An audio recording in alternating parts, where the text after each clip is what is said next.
Okay guys, I'm back with you. I'll show you what I've got done so far on this Aviator. To get that alternator out, instead of taking all that piping out right there and causing something to maybe leak, I just leave that alone.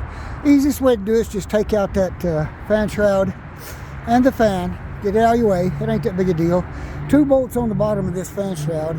You have to get from the bottom. You see a couple holes right there, one right there, and one right there. Anyway, after you get those bolts out, that leaves this piece here free. Anyway, take your belt off.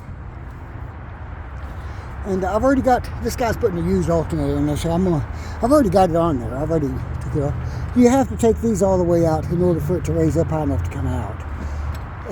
With that said, of course you got to take that top bracket off right here, of course.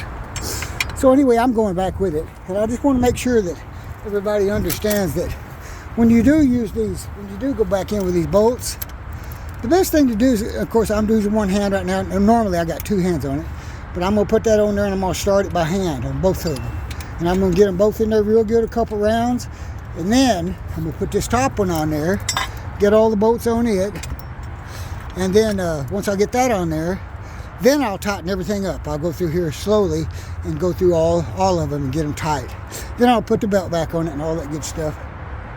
Out on this thing. I'll tell you what, if you like my video, subscribe to me. I really would appreciate that.